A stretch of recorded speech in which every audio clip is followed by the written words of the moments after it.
Well, I spilled about half my drink. Keyboard and everything got wet.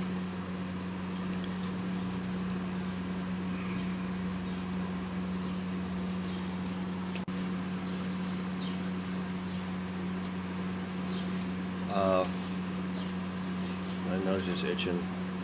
As I was speaking to a YouTuber earlier today, I was on the other side of town. I walked into a store that had been depleted on all their reserves. I mean, their bows, their guns, their shells, and everything before. Now they're pretty heavily stocked again. A lot of the guns are rusted. Several of them that I was looking for months ago, they actually have in stock now. But I noticed a lot of rust on them. I don't know if they were kept in storage or what the deal is, but they look like they've been sitting around a while, uncared for, unkept. There was a man there. Came in with his daughter to buy some 223.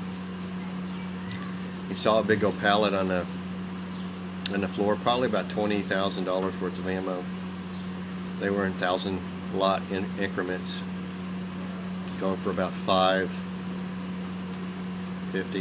$545, $449, something like that. And the same ammo a few weeks back were going for $360, $370, $380 max, about $370, $360 to $370.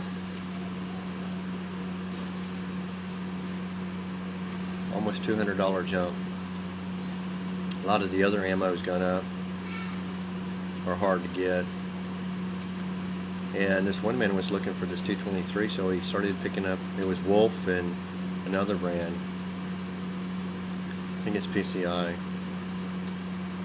So he picked up a couple of boxes, and he's like, "Man, it's high, and there's no selection." I go, "Yeah." I didn't really talk to him. He came and went and came and went, and he picked up a box of 500 or 1,000.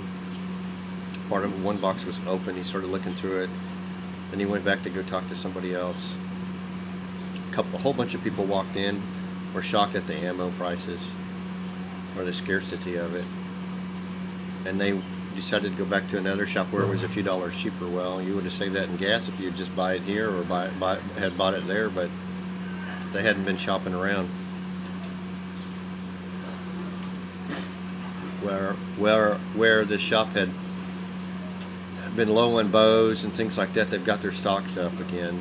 Some of their ammo's up. Some of the choice selections are few and far between. Actually, they got a whole good old shipment in of used handguns and used rifles. I was going to call a friend of mine, because he's looking for rifles. He's a dealer, and they actually had a Bushmaster, complete AR-15 rifle, Bushmaster, $995. It was used.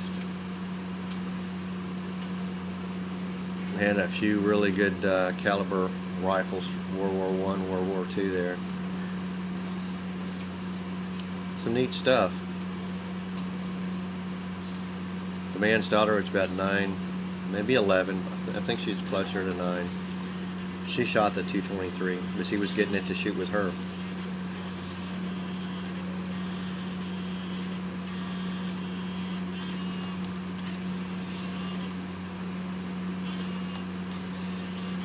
And everybody kept coming. They didn't know what was going on. What's going on? I didn't step in and didn't divulge any information.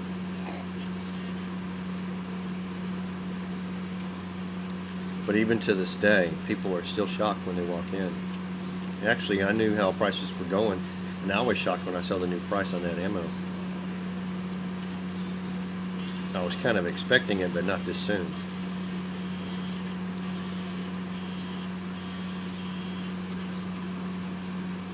There was this one old gentleman. He was waiting for his, apparently too long. I don't know why so long, but he was waiting there a while to get his FBI thing approved.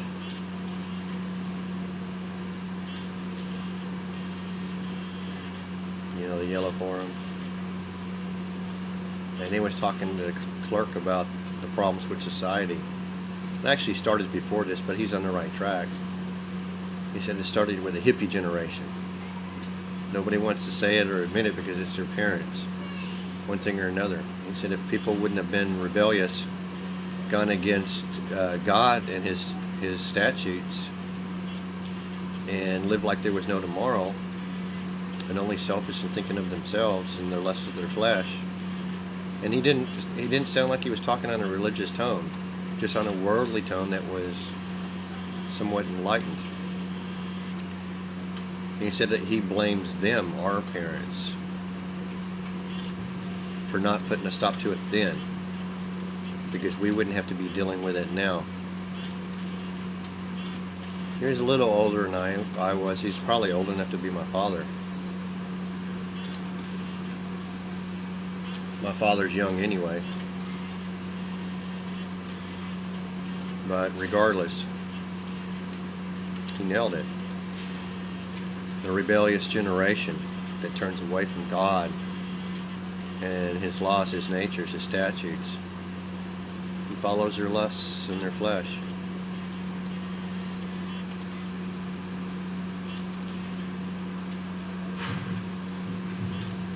And really, if you want to blame them, you need to blame the generation before that, the grandparents. Where does it end? It has to end with yourself and personal responsibility.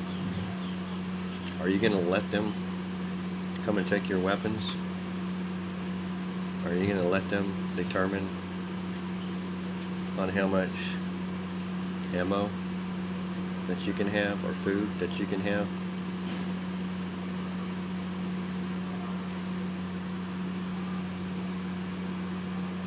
It's a God-given right for life, liberty, and the pursuit of happiness.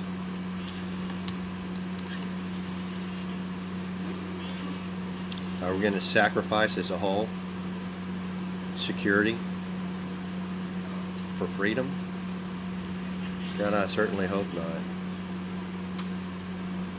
Because those that do deserve neither.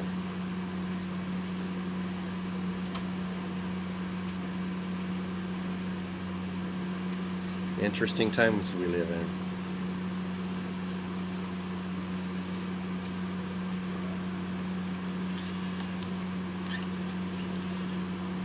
Ever since I took a sip of that cognac, it's been an ashy taste to the cigar. The tobacco's darkened up. It's on the darker side of things. The numbing effect on my tongue, my lips, my upper palate is still there, but not as intense.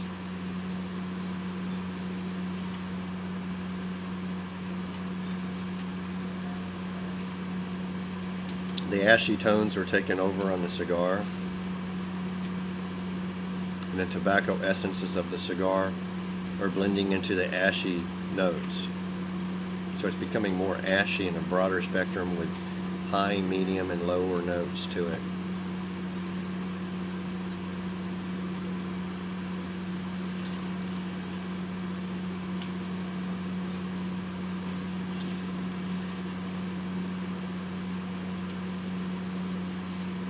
All these bills they're trying to pass, take your guns, people. Don't let them. If they pass them, keep them.